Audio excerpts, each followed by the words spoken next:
All right, let's get into non-Cubans. The pros of having a non-Cuban cigar or smoking non-Cuban cigars and such. As I said before, they're puros. For Cuban cigars are all puros. They're puros because, or puros because they have no choice. For non-Cubans, that's not the case. You will have blends and things like that, and they'll do all kinds of really cool things, real fun things, flavors you never had before, flavors that give you something that's absolutely unique and distinctive. And I'll talk about that when I talk about this cigar that I have in my hand, which is a very good example.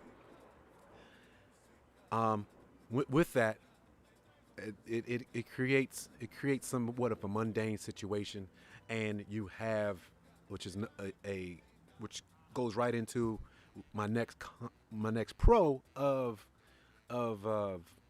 non-Cubans is competition. Competition makes you better. If you didn't already know, all Cubans are owned by the same company. It's one company, Habanos. That's it, just Habanos. And when you have that, you have no competition. You don't have something driving you to either get better or kick you out. You're not going to get kicked out the game if you're putting out inferior products, or you can't make your way in. Perfect example: a brand like Tatuaje. Tatuaje would never exist in Cuba. All the brands are very old. If somebody can bring to light something I don't know, what's the youngest brand, the newest brand in Cuba? It's not. I guarantee you, it's not as young as Tatuaje. I guarantee you that. Now let's talk about this cigar right here. It's a CAO Amazon Basin. CAO Amazon Basin. It's a very, very unique flavored cigar. If you had any of the Amazon Basin cigars, with the Anaconda, with the Fuma Imcorta, and of course here the Amazon Basin, they have Braganza, Brazilian Braganza leaves in this cigar to give it such an absolutely unique flavor that nothing else has. That can't exist in Cuba.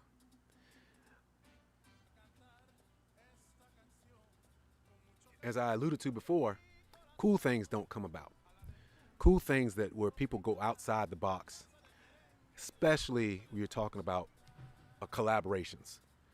There's no such thing as the tea that's comprised of the different of Caldwell, AJ Fernandez. I can't remember the third one. I'll put it up there and you'll see it. There's nothing like that. And then of course AJ Fernandez working with other brands like Hoya de Monterrey, working with H. Upman. It can't exist in Cuba. Doesn't exist, and people are absolutely missing out. If you're just one of those Cuban cigar snobs, you're missing out on some absolutely unique cigars that you need to try.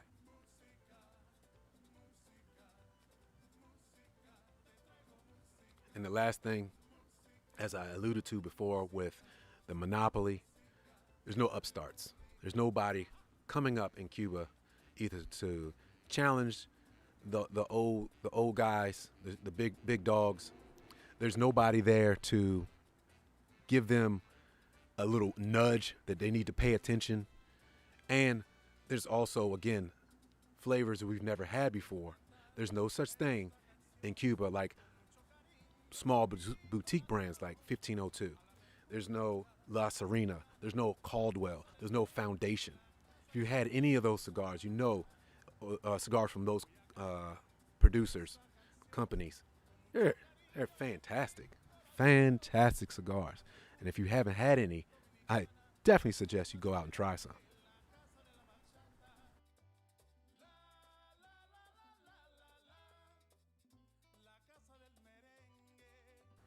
And lastly, let's talk about the cons of Cuban cigars. I mean, non-Cubans.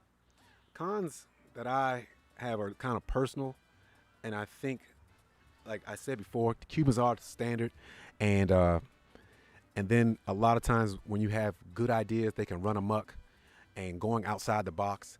And non-Cubans go out the box a lot to the point that it's just ridiculous. Vitolas tend to be too damn big. If you know anything about Cubans, they don't make huge vitolas. They absolutely will not. They do not, and it's for good reason. But a lot of times these things are catered to these non-Cubans are catered to Americans who love to have big this and big that, larger than life this, larger than life that, and it goes into your cigars too. And argue with me if you want, but even the bigger brands like Arturo Fuente and Padron don't make huge vitolas. Anything bigger than a Toro is too big. It simply is. It's too big. Stop. Stop. But that's just me. And another thing, you'll have things, people go too far out the box with Candela wrappers or Candela wrappers. Candela wrappers don't taste good. Let's just be honest. They're not good cigars. You ever seen one rated highly in a cigar aficionado? No, they're not good. Because a Candela wrapper is a wrapper that has not been aged correctly. That's exactly what a Candela wrapper is. That's what it is. I'm spilling the tea. No, leave a Candela wrapper alone. No, I've had some interesting cigars with Candela wrapper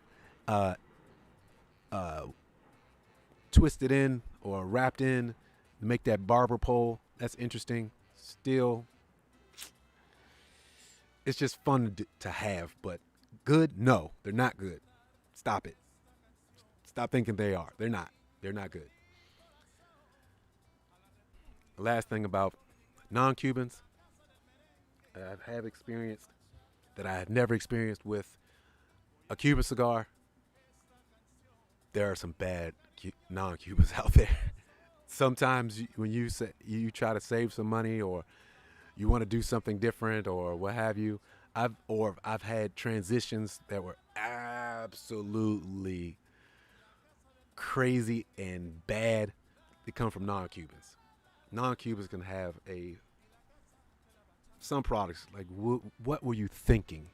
What were you thinking? This is not a good cigar, or now it's not a good cigar. I've never had that with a Cuban cigar, never.